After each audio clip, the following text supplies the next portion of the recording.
Un dolor de cabeza es lo que hemos visto a través de las redes sociales, a través del reclamo de muchos venezolanos que han expresado profunda preocupación por lo que puede ser una decisión de parte de la Casa Blanca, una decisión de parte del gobierno de Estados Unidos en aliviar parte de una sanción de las tantas.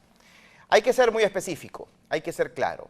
¿De qué se trata una decisión que ha tomado en estos momentos el gobierno de Estados Unidos ante la administración de Joe Biden de cara a las sanciones que se han aplicado? Una larga lista por parte de la tanto administración del expresidente Donald J. Trump, así como también las medidas que son sostenidas por parte del presidente Joe Biden para aclarar esta situación que mantiene en estos momentos en mucha incertidumbre a la población venezolana en cualquier lugar. Vamos a establecer contacto por la vía digital con un amigo de esta casa, Antonio de la Cruz, analista político y directivo de la firma Inter-American Trends.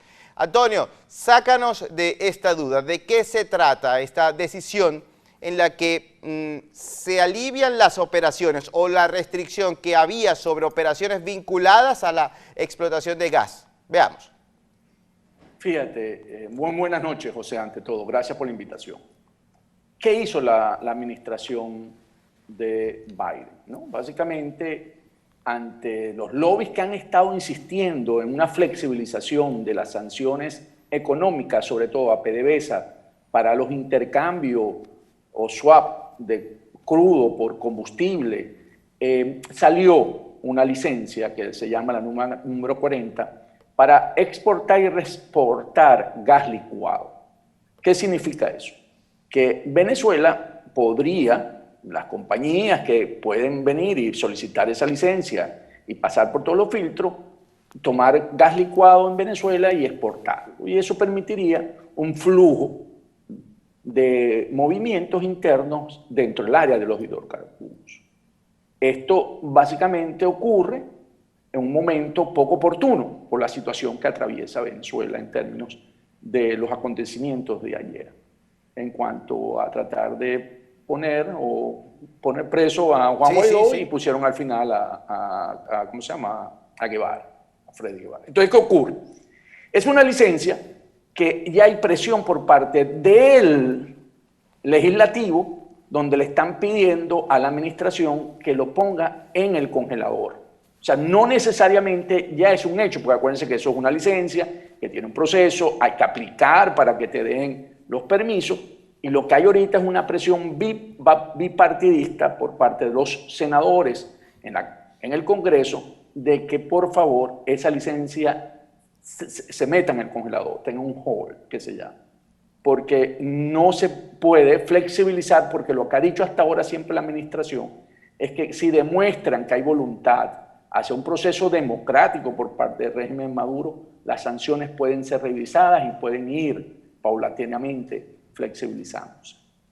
Ahora, tomando en cuenta esta decisión de llevarse a un hold, en el que esta flexibilización de la medida se puede aliviar, se puede hacer quizás efectiva la transacción, ¿cuánto tiempo puede transcurrir? Es decir, sabemos que son trámites, sabemos que son operaciones que deberían reiniciarse, pero, a ver, quisiera entender un poco, de facto, ¿cuándo pudiese empezar a generarse un flujo de caja a partir de ese intercambio de servicios?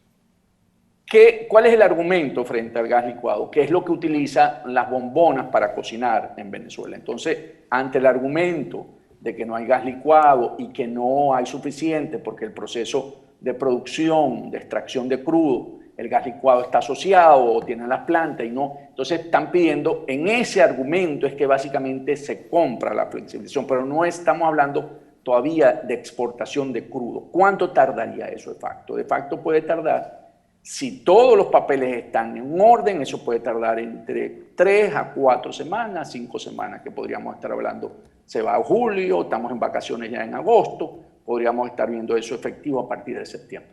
Antonio, ¿y esto puede ser revertido? Porque ahora, como tú bien lo acabas de mencionar, esto coincide escandalosamente con el arresto arbitrario en contra de Freddy Guevara, una acción policial acostumbrada a lo que hemos visto en Venezuela por parte de Nicolás Maduro, así como lo hacía Hugo Chávez, y además de eso el asedio contra el presidente interino Juan Guaidó. Es decir, que no estoy sugiriendo que esto haya sido una consecuencia de, creo que ha sido una tremenda y desafortunada coincidencia en que se haya aliviado esto en el día en que ocurre una situación de esta manera de persecución política. De acuerdo contigo, José. Yo creo que ahí hay una coincidencia, aquí podemos hablar de coincidencia, desafortunada, porque lamentablemente da una señal de que hay una flexibilización donde el régimen se restringe libertades, reprime la tiranía y entonces realmente es incongruente. Sin embargo, el retirarla podría, porque como son órdenes ejecutivas, depende del presidente Biden. Sí. Entonces, en ese sentido, él podría tomar una orden ejecutiva, lo que se está hablando precisamente un hold, para no generar otra orden por parte del presidente Biden, sino que también usar ese argumento que es como que el proceso se tomó por las consideraciones que ellos tuvieron internamente y que, bueno, ante los eventos, tenga como que un hold hasta que se pueda ver si realmente se puede hacer esa flexibilización entre los hechos violentos que ocurren en Venezuela. Antonio, y sería muy descabellado pensar que este sería el inicio de el alivio programado de algunas de otras sanciones, tomando en cuenta el contraste que existe entre la línea de mano dura aplicada por parte de la administración anterior en manos del republicano Donald J. Trump y ahora en manos de Joe Biden, demócrata, en el que no es que no ha estado de acuerdo con las sanciones, pero sí está de acuerdo con una línea totalmente distinta a la republicana. Sí, podríamos verla, y aquí podríamos entrar un poquito en el terreno de la especulación, Por supuesto. que ante esa presión que ha insistido el régimen de Maduro de que la oposición no puede remover las sanciones porque no competen al régimen, porque no fueron puestas por el interinato, entonces se puede ver que esto es una buena voluntad mostrar por parte de la administración de Joe Biden para sus colegas multilaterales, Canadá, José Borrell, de que sea una voluntad, si se comprometen en un camino democrático para una solución política en Venezuela. Podríamos ver que este es como que, bueno, vamos a mostrar, porque no es levantar todas las sanciones, si es una de las sanciones, y era las sanciones que puede aliviar un poco el cocinar en Venezuela con bombonas de gas. Entonces, bueno, podríamos ver que hay una iniciativa y una voluntad de que sí hay la intención, de que no es puro bla bla. Entonces yo creo que aquí lo que pasa es que fue desafortunada en ese momento. Sí, y tomando en cuenta lo profundamente vinculado que está el uso de este producto de hidrocarburos con las zonas populares en nuestro país, pudiese ser llevado al terreno de lo humanitario, tomando en cuenta lo maquiavélico desde Miraflores, que en caso de revertir esta decisión vayan a decir que más bien la Casa Blanca está en contra de que el pueblo se alimente. Es correcto, estoy de acuerdo totalmente contigo.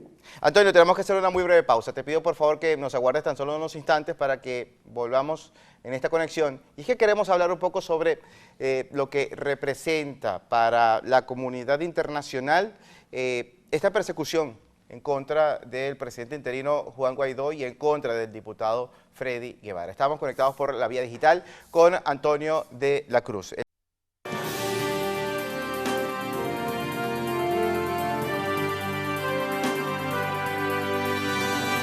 Regresamos en esta conexión y enviamos saludos a todos los integrantes de nuestra audiencia, sobre todo los que nos ven en nuestra querida patria, Venezuela. De inmediato nos volvemos a conectar con Antonio de la Cruz, analista político, él es economista y directivo de la organización Inter-American Trends. Antonio, las imágenes que fueron recopiladas por tanto cámaras de seguridad, tanto como por teléfonos inteligentes, le han dado la vuelta al mundo. esto en función de convertirse las redes sociales en una caja de resonancia ante un nuevo hecho de persecución política contra la disidencia venezolana. Y es que vimos cómo de una manera bastante violenta, asaltantes, porque le asaltaron la libertad al diputado Freddy Guevara, de esta manera fue arrestado sin un procedimiento de investigación y tomando en cuenta incluso, y de aquí me quiero afincarme bastante, en un comunicado pseudo oficial que dio a conocer el Ministerio Público, que obedece al despacho de Miraflores, que no tiene autonomía en las decisiones que toma, donde acusa directamente a Freddy Guevara de hechos vinculados a terrorismo, pero no existe nunca en el enunciado la presunción de la inocencia, eso contemplado en el Código Orgánico Procesal Penal. Ahora, tomando en cuenta esto, dicho esto, ¿cómo se pone nuevamente en tela de juicio la situación de Venezuela ante la comunidad internacional? Tenemos que ver estos eventos dentro de lo que ocurrió en Venezuela y en Cuba el fin de semana. Tenemos que ver lo que fue lo que pasó en la Cota 905 y cómo los eventos lo van señalando el jueves y viernes a través de la ministra de Interiores, que señala, que dice que hay vinculación de la banda del Coqui, que controla esa zona, ¿verdad?, directamente con Leopoldo López. Es un elemento que hay que poner ahí y recordarlo. El otro elemento es las manifestaciones en Cuba, que son con mucha fuerza. Lo importante de esa manifestación, que la última que se había dado y que había sido solamente en La Habana, había sido lo que se conoce como lo que ocurrió en el 94, en el periodo especial, y esta tuvo impacto nacional. Había más de 22 localidades y ciudades. Y entonces aquí, ¿qué ocurre? Que 3 horas, es una manifestación que se convoca para el domingo a las 11:30, y 3 horas más tarde sale un respaldo total por parte del presidente interino Juan Guaidó a esa manifestación, donde básicamente dice que el deseo de cambio y libertad y la exigencia de los derechos fundamentales son incontenibles. Y dice además: desde Venezuela reiteramos nuestro respaldo a todo el movimiento pro democracia en Cuba. Nos une la lucha por vernos libres, democráticos, patria y vida. En ese momento, él se convierte en la única figura, y invito a revisar las redes, de rango de presidente que ese día respaldó las protestas contra el régimen de Díaz-Canel. La administración Biden fue tímida más bien al inicio, a las 7 de la noche, 7:30. Sí. Y hasta el día siguiente, después que se manifiestan los republicanos, senadores y representantes de la Florida, es que Biden sale y dice a Díaz-Canel: escucha a su gente y atienda a sus necesidades, y dice que apoya al pueblo cubano. Entonces, ¿qué ocurre? Para los cubanos, para la nomenclatura cubana, en ese momento, ¿verdad?, porque los eslogans que utiliza la protesta son patria y vida, queremos vivir, tenemos hambre, libertad, abajo la dictadura, se convierte en un enemigo de la revolución, en la lógica de ellos. Y como tal debe ser enfrentado por ellos y sus aliados. Y aquí tenemos que hacer que debe ser por el régimen venezolano, porque nosotros sabemos que hay una conexión umbilical. Aquí nada más que voy a hacer un paréntesis para recordar lo que le ocurrió a Hillary Clinton en el 2011, cuando aupó y apoyó las protestas en Rusia 2011. Vladimir Putin en ese momento se la juró. Y entonces, cuando ella fue candidata, recordemos qué fue lo que él hizo con esas elecciones en el 2016, de acuerdo a los informes elaborados por la CIA, el FBI y el NSA. Entonces, ¿qué ocurre? Que si conectamos ahora los 3 acontecimientos, podemos ir viendo cómo hay una instrucción por parte del régimen cubano a Maduro de que a Guaidó hay que ponerlo preso y hay que llevarlo a sus consecuencias, porque ya es un enemigo de la revolución cubana. Y en ese momento, precisamente esa violencia o el viral que se hizo en las redes fue lo que lo protege nuevamente a él para que no se lo lleven. Pero definitivamente aquí el régimen tenía un pájaro en mano y otro más, porque no son simultáneos, pero sí en poco tiempo. Uno lo protege precisamente eso, y el otro, para no tener y no poder, agarran a Freddy Guevara. Por lo tanto, es porque es un hombre muy cercano tanto al presidente Guaidó como a Leopoldo López, que está conectado. Y lo acusan precisamente por los hechos del Coqui. Entonces, cuando vemos estos eventos y lo vemos en este desarrollo, podemos pensar que el régimen está actuando bajo unos criterios que en este momento es superiores, que son en La Habana, y por lo tanto hay que rendirle y hay que buscar cómo satisfacer esas necesidades, porque en La Habana, aunque no está todavía, o en Cuba, porque a nivel nacional, no hay todavía unas manifestaciones que puedan desestabilizar el régimen, la tiranía de Cuba, esto es el inicio, como han dicho unos, que podría llegar. Esto va a depender básicamente si en un momento de mucha fuerza de protesta, las fuerzas represivas matan a la población o dejan de matarla, como ocurre en esos casos. Antonio, entonces, sería muy sórdido pensar que esta acción en contra de la dirigencia opositora venezolana tiene el solo propósito de distraer la atención de la opinión pública ante los hechos que se están registrando en Cuba. No, porque el peso de Cuba en sí mismo, a mí me llamaron esta mañana de Londres, desde Londres, o sea, es visible, mientras no me llamaron por Venezuela para una entrevista. Entonces, lo que quiero decir con esto, Cuba tiene mucha presencia internacional y ver esas manifestaciones a nivel nacional no es fácil, un evento único nuestro, que es cierto que es la fuerza con que invadieron los espacios de libertad del presidente Juan Guaidó, interino, es muy violenta y llama la atención, y por supuesto, pero aquí también se está jugando Maduro, que esa solución política que ha ido construyendo con Jorge Rodríguez y todo ese grupo a través de Noruega está en riesgo. Ya Jorge Rodríguez anunció que no iban a participar en las negociaciones, algo que debió haber sido hecho por el gobierno interino con los hechos que ocurrieron ayer. Sin embargo, supongo que ante los eventos y poder seguir caminando una solución que pareciese en este momento está difícil, no tomaron la decisión de zapatear esa mesa o ese diálogo. Bueno, y hay muchos reclamos por parte de la población venezolana al respecto. Es decir, durante la lectura en distintas plataformas que nos sirve a nosotros para entender un poco, y acótese bien. Cuando hablamos de los comentarios a través de las redes sociales, no estamos hablando de que esa sea la opinión de todo un país. Estamos hablando de la opinión de quienes tienen acceso a las redes, que cada vez es menos, pero es una opinión importante, y reclamaban ese preciso arista que acabas de mencionar, que cómo pretendían entonces los opositores venezolanos sentarse con alguien que incluso tenía las intenciones de llevarte preso en cualquier momento. Sí, aquí pone una situación muy difícil a Borrell, a Capriles, que era la agenda que estaba caminando, ¿verdad?, a través de Noruega.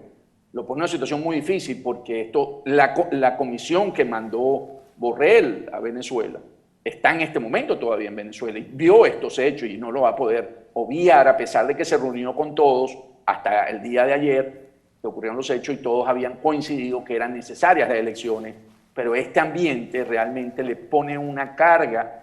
No que no se hagan las elecciones, sino que el país no es un país democrático, ahí no hay unas reglas de juego que se puedan respetar si en un momento determinado, como lo señalaste tú, no hay la presunción de inocencia, sino que una vez el fiscal dispara y después averigua, cuando lo imputa con delitos de terrorismo y atentado contra el orden constitucional, el concierto para delinquir y traición a la patria. Antonio, no quiero despedir la entrevista sin antes preguntarte, ¿sigue estando a tu consideración el presidente interino Juan Guaidó bajo amenaza de captura, o esto fue también algo como para desviar la atención de lo ocurrido contra Freddy Guevara? Yo insisto en esto porque es que es demasiado sórdido en que este capítulo haya quedado incompleto, es decir, no pueden llegar hasta más allá, no se atreve Nicolás Maduro a seguir adelante. Porque yo supongo que en el momento en que las redes sociales reventó y fue muy rápido, tuvo que recibir muchas llamadas de aliados de él en que le dijeron no cometas el error de llevarte a Juan Guaidó. Y por supuesto pagó Freddy Guevara. Entonces, que es el estilo que ellos usan. Si Sí. te acuerdas, cuando regresó del viaje se llevaron al tío y Sí. no a él pasó. Sí. Ese es el estilo que ellos usan. Entonces, yo creo que él sigue teniendo el riesgo. Va a depender mucho de los eventos, cómo se muevan las manifestaciones en La Habana y cómo está el apoyo de Estados Unidos. Pero sí, yo pienso que La Habana siente en riesgo y Venezuela hay que sacrificarla, Venezuela se radicalizará a favor de La Habana. Antonio, muchísimas gracias. Gracias por esta oportunidad para poder ver desde distinta perspectiva tanto lo que ocurre en nuestro país y como lo que se registra en La Habana con el apoyo del exilio cubano desde acá, desde el sur de Florida, y también con el apoyo de los venezolanos quienes anhelamos que la democracia regrese a nuestro hemisferio. Un gran abrazo a la distancia. Hasta la próxima. Igualmente, hermano. Un abrazo. Seguro que sí. Era Antonio de la Cruz, analista político. Él es también economista y es experto directivo de la organización Inter-American Trends.